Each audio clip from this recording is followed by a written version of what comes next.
Es ist schwer vorstellbar, dass sich ein so grausames Verbrechen in der idyllischen Landschaft von Del Mar, Kalifornien, ereignet. Doch genau dort wurde Tatjana Remli Teil eines sich entfaltenden Dramas. Die Leidenschaft der Frau für Pferde brachte sie mit Mark Remli zusammen, einem reichen Starbucks-Unternehmer. Ihr gemeinsames Leben glich eher einem Traum. Sie lebten in einem luxuriösen und offensichtlich teuren Haus, unternahmen oft exotische Reisen und fuhren ausschließlich Autos der Oberklasse. Doch hinter dieser Fassade aus Glamour und Luxus verbargen sich enorme Probleme, die schließlich zu einer Reihe dramatischer Ereignisse führten, darunter Anklagen wegen Waffenbesitzes, rechtliche Schwierigkeiten, ausschweifende Orgien und sogar eine polizeiliche Sonderaktion. Wie kam es, dass ein Paar, das zuvor der Inbegriff von Erfolg und Wohlstand in der High Society war, plötzlich im Zentrum solch turbulenter Ereignisse stand?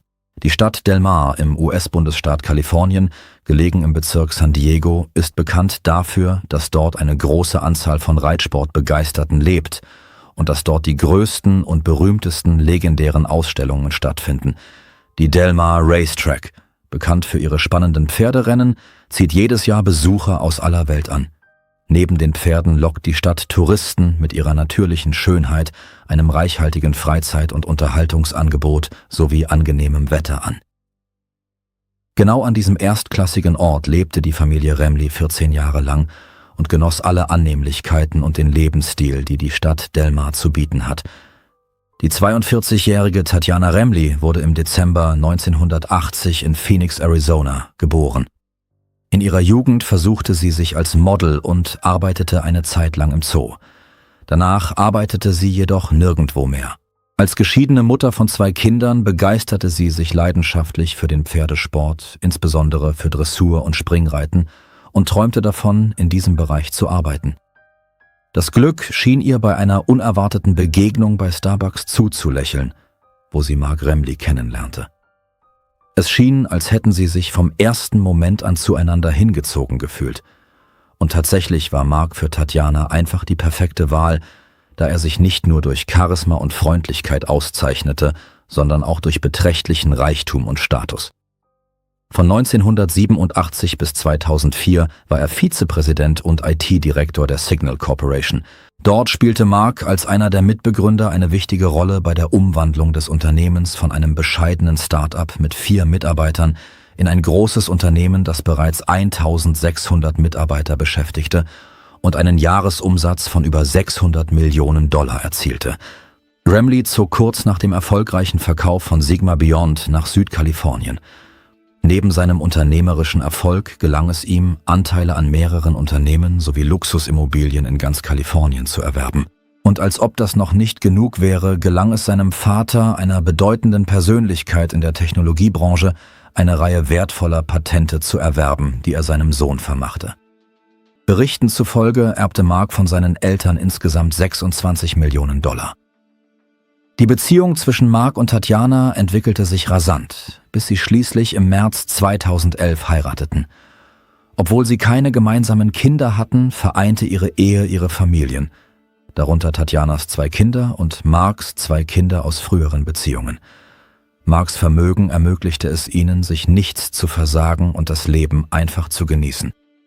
Aus Gerichtsakten ging später hervor, dass sie in einem luxuriösen Haus im Wert von $5,3 Millionen wohnten, das in der prestigeträchtigen Gegend von Del Mar lag, unweit der Polofelder. Tatjana ging großzügig mit Kreditkarten um und gab oft etwa $50.000 im Monat aus. Das Ehepaar, das sich jeden Wunsch erfüllen konnte, nutzte die Dienste von Leibwächtern, Chauffeuren und persönlichen Assistenten und konnte sich darüber hinaus Sportwagen und die Haltung teurer Pferde leisten. Ein Beispiel für ihren Luxus war ein hochwertiger Wohnwagen im Wert von $135.000, den Tatjana besaß und für den Transport ihrer Pferde nutzte. Was die Beziehung zwischen den Eheleuten betraf, so berichteten viele ihrer Bekannten, dass Mark bis über beide Ohren in Tatjana verliebt war und ihr daher keinen einzigen Wunsch abschlagen konnte.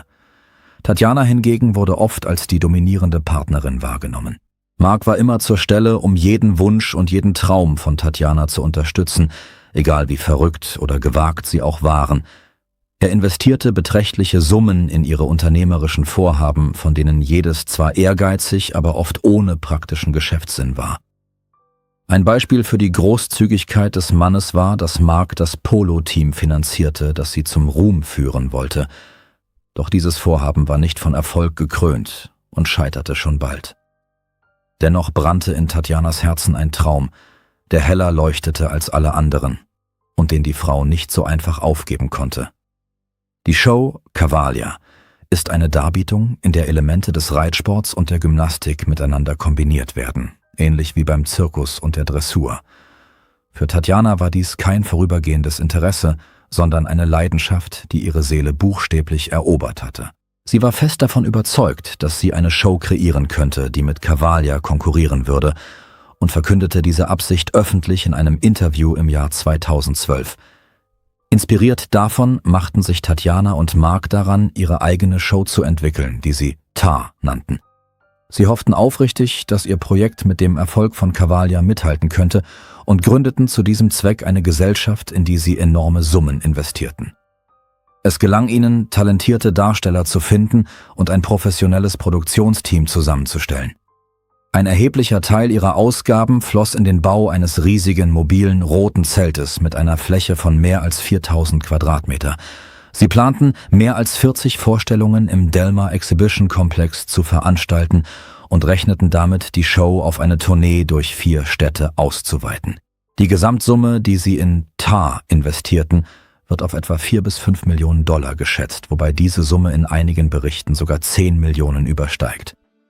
Die lang erwartete Premiere der Pferdeshow war für November 2012 in San Diego angesetzt und Tatjana bereitete sich darauf vor, zu den Stars der Pferdebranche zu gehören. Das Paar veranstaltete eine luxuriöse Party zur Eröffnung der Veranstaltung. Damals entstand das Foto, auf dem Tatjana einen Gürtel um Marks Hals gebunden hält. Die New York Post behauptete später, dass dies nicht nur eine Pose für das Foto gewesen sei. Sie behaupteten, Tatjana habe Mark den größten Teil des Abends auf diese Weise geführt. Tatsächlich verkörperte diese Episode ihre Beziehung insgesamt. Das Ehepaar setzte große Hoffnungen in Tar, doch später stellten Mitarbeiter kurz vor Beginn der Vorstellungsreihe erhebliche Probleme fest. Die Sache war die, dass Tatjana beim Reiten alles andere als professionell war. Dennoch bestanden sowohl sie als auch ihr Mann darauf, dass sie der Hauptstar ihrer Show sein sollte. Einer der Darsteller erzählte später, dass die Frau eine schlechte Reiterin war, aber da Mark auf ihrer Teilnahme bestand, konnten sie ihr dies weder verweigern noch verbieten. Diese Umstände führten zu so starken Spannungen zwischen den Beteiligten, dass schließlich ein Großteil des Personals seine Arbeit niederlegte. Darüber hinaus stieß das Projekt auf eine weitere Schwierigkeit. Trotz enormer Anstrengungen, das Publikum anzulocken, gelang es ihnen nicht, genügend Menschen anzuziehen und so viele Tickets zu verkaufen, dass zumindest die Kosten gedeckt wurden.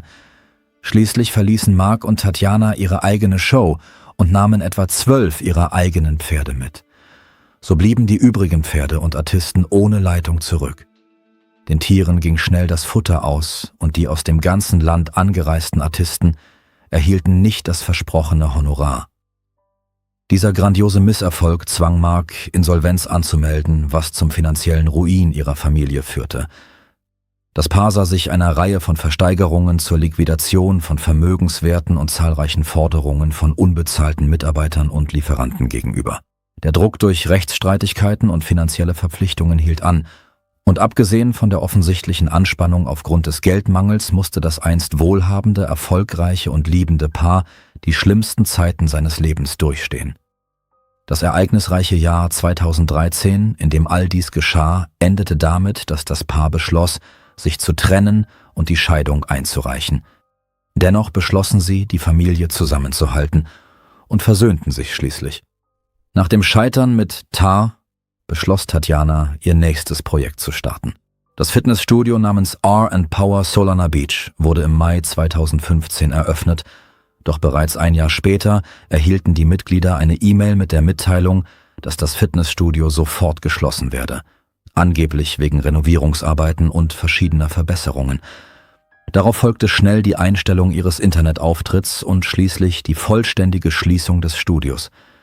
Während der Zeit ihres Bestehens nahmen sie insgesamt nur $51.000 ein und im Club arbeiteten lediglich 5 Personen. Im Jahr 2017, nach einer Reihe von Rückschlägen und Problemen, mit denen sie konfrontiert waren, wagten Mark und Tatjana den Schritt zur Teilnahme an einer Reality-Show. Sie traten in der Showtime-Serie Naked Sanctuary auf, einer Dokumentation, die von den Erfahrungen der Mitglieder eines exklusiven Sexclubs handelte, der für seine Partnertauschpraktiken bekannt war. Während der Show zeigte Tatjana offen ihre abenteuerlustige Seite, indem sie Interesse sowohl an Männern als auch an Frauen zeigte und ein deutliches Bestreben, die Grenzen des Erlaubten zu erweitern. In dieser Reality-Show wurden Szenen gezeigt, in denen sie intime Beziehungen zu verschiedenen Frauen einging. Mark hingegen sprach über seine Adrenalinabhängigkeit und erklärte, dass er es liebe, Risiken einzugehen und am Abgrund zu leben. Er betonte zudem die zentrale Rolle, die Sex in ihrem Leben spiele, doch es war offensichtlich, dass diese Veränderung in ihrer Beziehung beide stark beeinflusst hatte. Was früher wie eine Partnerschaft aussah, in der 2 Menschen gemeinsam ihre Ambitionen verfolgten und immer neue Projekte starteten, verwandelte sich in ein gemeinsames Streben nach Nervenkitzel und das Überschreiten von Grenzen mit einem deutlichen Schwerpunkt auf neuen sexuellen Erfahrungen mit anderen Menschen. Laut einem ihrer engen Freunde war der Lebensstil des Paares rücksichtslos und toxisch und ihre sexuellen Beziehungen wurden von Mal zu Mal chaotischer. So kamen sie mit ihren Escorts, Stripperinnen, anderen Mitgliedern des Sexclubs und anderen zwielichtigen Personen in Kontakt. Bis Mai 2023 hatte sich die Beziehung zwischen Mark und Tatjana erheblich verschlechtert, doch sie lebten weiterhin unter einem Dach, wenn auch getrennt. Am 21. Mai änderte sich alles. Genauer gesagt erzählte Tatjana später vor Gericht, dass sich genau an diesem Tag ein beunruhigender Vorfall ereignete, der zu den tragischen Ereignissen führte. Sie berichtete, dass Marks Freunde gewaltsam in ihr verschlossenes Schlafzimmer eingedrungen seien und sie direkt vor den Augen ihres Mannes angegriffen hätten. Sie behauptete außerdem, dass Mark ihr gedroht habe, woraufhin er und seine Freunde eine wertvolle Pferdefigur zerschlugen und deren Kopf in das Bett der Frau legten. Tatsächlich erinnerte diese ganze Szene stark an eine Episode aus Der Pate. Obwohl Tatjana schwerwiegende Anschuldigungen vorbrachte, ist nicht genau bekannt, ob die Polizei zu diesem Zeitpunkt eingeschaltet wurde. Aber offensichtlich wurde Mark für sie von besonderem Interesse. Unmittelbar nach diesem Vorfall verließ Tatjana ihr gemeinsames Haus und so trennte sich das Paar.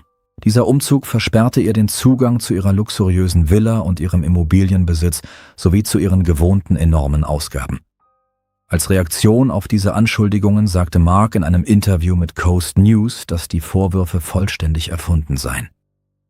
Unterdessen veröffentlichte eine nachdenkliche und verstimmte Tatjana am 18. Juni einen bedrohlichen Beitrag auf Facebook, in dem es hieß: Reife ist, wenn du die Kraft hast, jemanden zu vernichten, der dir wehgetan hat, aber du einfach tief durchatmest, gehst und das Leben sich um sie kümmern lässt.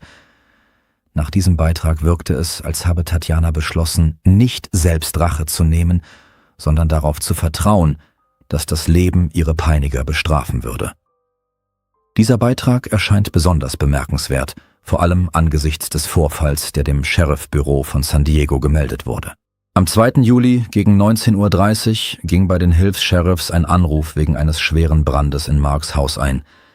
Die am Tatort eintreffenden Polizisten stellten fest, dass das Haus vollständig in Flammen stand und bereits stark beschädigt war. Zufällig befanden sich Tatjana und ihre Freundin gerade in der Nähe. Obwohl sie ihre Beteiligung an der Entstehung des Feuers bestritt, beschuldigte der verständlicherweise wütende Mark sie der Brandstiftung. Gegen die Frau wurde zunächst keine Anklage wegen dieses Verbrechens erhoben. Der Fall wurde jedoch zur weiteren Untersuchung an die Brandermittlungsabteilung der Polizei weitergeleitet. Danach waren Tatjanas Probleme noch nicht vorbei. Sie wurde wegen 2 Vorwürfe im Zusammenhang mit dem Besitz von Schusswaffen festgenommen. Diese Vorwürfe wurden erhoben, nachdem die Polizei bei ihr eine geladene Pistole gefunden hatte. Die Waffe war auf ihren Namen registriert und obwohl es sich um eine ziemlich schwerwiegende Anklage handelte, wurde die Frau später unter Auflagen auf freien Fuß gesetzt. 9 Tage nach dem Brand reichte Tatjana offiziell die Scheidungspapiere ein. Zu diesen rechtlichen Unterlagen gehörte auch ihre detaillierte Schilderung der im Mai erhobenen Vorwürfe wegen eines Übergriffs durch Mark. Außerdem beantragte sie beim Gericht, ihren Mann zu verpflichten, ihr Unterhalt in Höhe von $15.000 pro Monat zu zahlen. Sie begründete dies damit, dass sie lange Zeit nicht gearbeitet habe und nun Unterhalt benötige, bis sie ihr Medizinstudium abgeschlossen habe.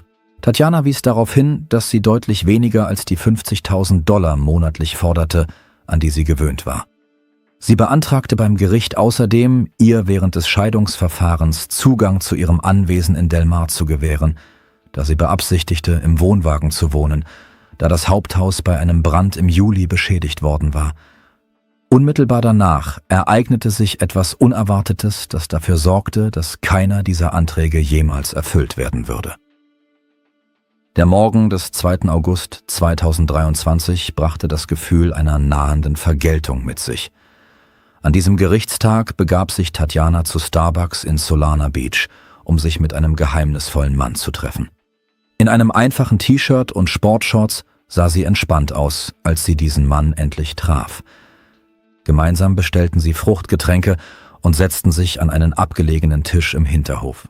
In dem Moment, als das Treffen eigentlich beginnen sollte, erklärte der Mann, er wolle auf die Toilette und entfernte sich hastig von der Frau. Unmittelbar danach stiegen 4 Polizisten aus 2 Polizeifahrzeugen und gingen direkt auf Tatjana zu. Die Nachricht von Tatjanas Verhaftung schockierte die Öffentlichkeit, doch die Polizei schien unwiderlegbare Beweise gegen sie zu haben. Tatsächlich wurde sie auf frischer Tat ertappt, als sie einem verdeckten Ermittler $2 Millionen für die Ermordung ihres Mannes anbot. Dieser Ermittler berichtete später, dass die Frau detailliert geschildert habe, wie sie den Mord begehen und die Leiche ihres Mannes beseitigen wollte. Tatjana hatte zudem eine beträchtliche Summe Bargeld bei sich, die vermutlich als Anzahlung für die Begehung der Straftat bestimmt war. Darüber hinaus hatte sie 3 geladene Schusswaffen bei sich, die nicht auf ihren Namen registriert waren. Tatjana wurde festgenommen und bis zur Gerichtsverhandlung in die Untersuchungshaftanstalt Las Colinas gebracht.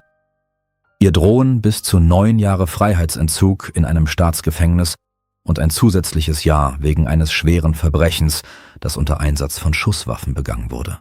Am 4. August plädierte Tatjana auf nicht schuldig in allen Anklagepunkten und ihr wurde auch die Freilassung gegen Kaution verweigert. Im Festnahmebericht wird die Organisation der Operation gegen Tatjana detailliert beschrieben. Alles begann damit, dass ein gemeinsamer Freund zu Mark kam und ihm erzählte, dass Tatjana versucht habe, ihn für die Teilnahme an einer Verschwörung mit dem Ziel, Mark zu ermorden, zu rekrutieren.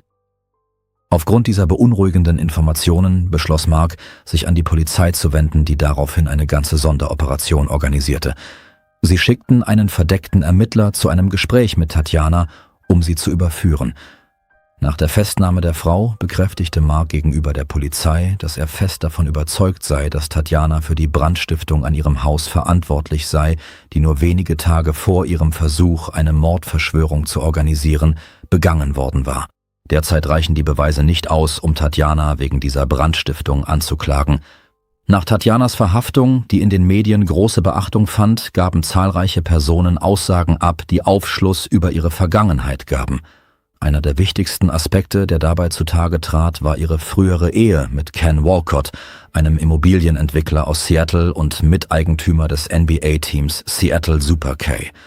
Noch bevor das Team nach Oklahoma City umzog, berichtete Walcott, der 20 Jahre älter als sie ist, von den besonderen Umständen, unter denen die Frau aufgewachsen war.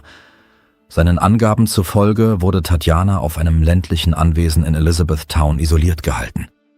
Ihr wurden schulische Gemeinschaftsveranstaltungen und der Kontakt zu anderen Menschen vorenthalten. Zu den religiösen Grundsätzen ihrer Familie gehörte der Verzicht auf Schulmedizin und den Gang zu medizinischen Fachkräften. Der Mann merkte an, dass ihre Isolation so streng war, dass ihr nicht einmal erlaubt wurde, Gleichaltrige zu sehen, damit ihr isoliertes Leben vor fremden Blicken verborgen blieb. Ken kam zu dem Schluss, dass Tatjana im Grunde genommen etwa 10 Jahre lang, beginnend im Alter von 9 Jahren, gefangen gehalten wurde. Die Ehe des Paares, die zwar nur 11 Monate dauerte, führte zur Geburt eines Sohnes mit besonderen Bedürfnissen. Auf die Scheidung folgte ein langer und erbitterter Sorgerechtsstreit. Laut den beim Gericht eingereichten Unterlagen behauptete Walcott, Tatjana habe seine Finanzen missbraucht und seine Kreditkarten zu ihrem eigenen Vorteil genutzt. Er warf ihr zudem vor, sich nicht um die Bedürfnisse ihres Sohnes gekümmert zu haben und behauptete, sie habe das Geld für den Unterhalt des Kindes für persönliche Ausgaben verwendet. Walcott äußerte zudem Bedenken hinsichtlich des instabilen häuslichen Umfelds, das Tatjana für ihren Sohn geschaffen habe, und verwies dabei auf einen Vorfall, bei dem Mark Remley Berichten zufolge in ihrem Haus eine Schusswaffe abgefeuert habe. In einer Erklärung vor Gericht, mit der er versuchte, seine Unterhaltsverpflichtungen zu mildern, erklärte Walcott, dass viele alleinerziehende Mütter nach der Geburt wieder arbeiten gingen. Und warum sollte Tatjana eine Ausnahme sein? Der Mann wies darauf hin, dass Tatjana es sich leisten könne, von dem Geld, das sie von den Vätern ihrer beiden Kinder erhalte, ein sorgenfreies Leben zu führen und dabei früher in Santa Fe zu wohnen, einen Lexus der neuesten Generation zu fahren, ihre Mutter zu versorgen, Geld für ihr Hobby, die Pferde auszugeben und darüber hinaus 2 minderjährige Kinder zu versorgen. Letztendlich erhielt Walcott das alleinige Sorgerecht für ihren Sohn, zahlte Tatjana jedoch weiterhin Unterhalt aus eigenem Antrieb. Tatjana hatte zudem ein zweites Kind, eine Tochter von einem anderen wohlhabenden Mann, der ihr ebenfalls Unterhalt zahlte. Laut Gerichtsunterlagen behauptete Walcott, dass sie den Großteil der fast $118.000 jährlichen Unterhaltszahlungen, die sie von ihren beiden Ex-Partnern erhielt, für sich selbst und ihre Pferde ausgegeben habe. Was Mark Remley betrifft, so war er zwar nicht vorbestraft, sah sich jedoch in der Vergangenheit wiederholt Vorwürfen wegen gewalttätigen Verhaltens ausgesetzt, darunter eine Zivilklage wegen Körperverletzung und Tätlichkeiten nach einem Vorfall im Jahr 2009. Er wurde verklagt, weil er angeblich dem Trainer seiner Ex-Frau mit der Faust ins Gesicht geschlagen hatte, als er ihn verdächtigte, sie belästigt zu haben. Mark Remley bestritt, dass der Schlag gegen Isaacs Gesicht vorsätzlich war, und schließlich wurde das Verfahren am 10. April 2010 eingestellt, nachdem sich die Parteien auf einen Vergleich geeinigt hatten. Tatjana Remleys Leben, geprägt von Glamour und Widersprüchen, war eine Reise von bescheidenen Anfängen hin zu einer Welt voller Luxus und Skandale, die an die Handlung eines spannenden Romans erinnert. Ihre Verhaftung und die schwerwiegenden Vorwürfe der Anstiftung zum Mord verliehen ihrer Geschichte einen düsteren Unterton. Damit bleibt die Frage offen, ob hinter ihrem Handeln vor allem Rachsucht stand oder ob sie selbst in eine Spirale eskalierender Umstände geraten war. Möglicherweise wird ihre Verteidigung argumentieren, dass ein sogenanntes Battered Wife-Syndrom bei ihrem Handeln eine Rolle gespielt habe.